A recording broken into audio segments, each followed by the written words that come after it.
हम बात कर रहे थे आशीष, आज से मार्केट का असली टेस्ट शुरू होगा, क्योंकि जैसे मैं कह रहा था कि कल के जो वॉल्यूम्स थे वो कुल वॉल्यूम के सिर्फ 10% थे। एफआईएस के जो वॉल्यूम्स थे 64,000 करोड़ के करीब एवरेज होती है।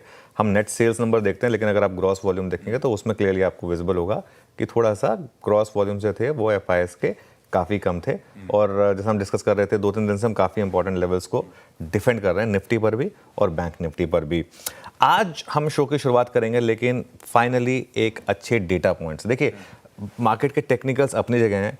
हाई फ्रीक्वेंसी इंडिकेटर्स में जो सबसे इंपॉर्टेंट इंडिकेटर होता है वो होता है ऑटो सेल्स। ऑटो सेल्स में कल हम ये डिस्कस कर रहे थे, मैं और वीरू, कि फर्स्ट साइंस दिख रहे हैं। कल मारुति की सेल्स बहुत अच्छी थी, मतलब दिल खुश करने वाली सेल्स थी कल मारुति की।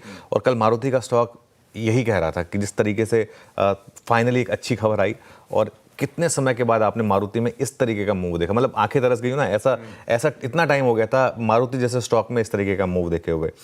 मारुति के नंबर्स अच्छे थे, एमएनएम के नंबर्स अच्छे। एमएनएम के नंबर्स वैसे भी हमें ठीक ठाक ही रहे हैं हमेशा।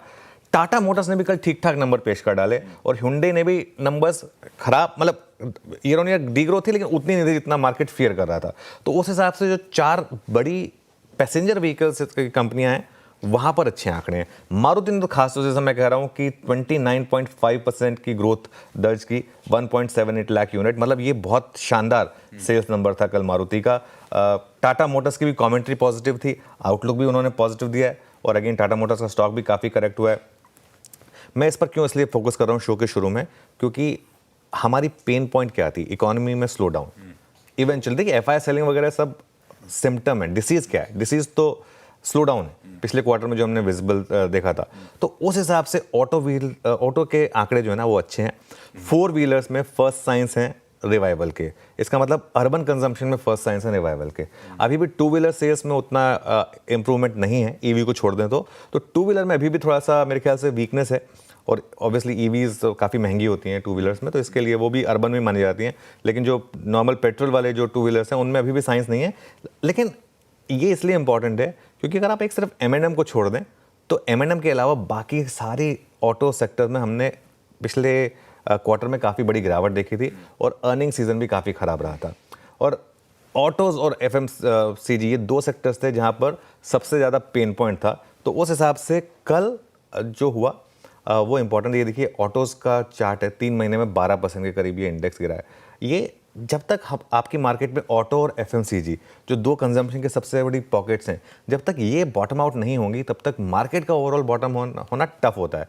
तो उस हिसाब से फर्स्ट साइन है, देखिए हम कहते हैं ना एक डूबते को तिनके का सहारा, ये वो वाली बात भली हो सकता है ये वन ऑफ हो, लेकिन एटलीस्ट एक ऐसा डेटा पॉइंट था जिसको हम लैच ऑन करने के लिए तैयार हैं। एक उम्मीद पे दुनिया कायम, और वैसे ही मार्केट काफ़ी करेक्ट हो चुका है। तो उस हिसाब से मुझे लग रहा है कि यहाँ से, और अब मेरा ये मानना है कि यहाँ से ऑटोज़ एक स्पेस होगी जहाँ पर एटलीस्ट अच्छी रैली बनेगी। अब आगे एफएमसीजी में भी अगर ऐसे डेटा पॉइंट्स आ जाएं तो वो और अच्छी बात होगी, लेकिन एटलीस्ट मारुति हो गया, एमएनएम हो गया, ये कुछ स्टॉक्स हैं जो आपको यहाँ से शायद आउट परफॉर्म करके दिखाएंगे अगर आपका व्यू जो है वो 1 महीने से लेके 2-3 महीने तक का है उस हिसाब से। तो ये आज मेरे ख्याल से शो की शुरुआत हम एक आज पॉजिटिव नोट पर करेंगे। अच्छा है, नए साल की शुरुआत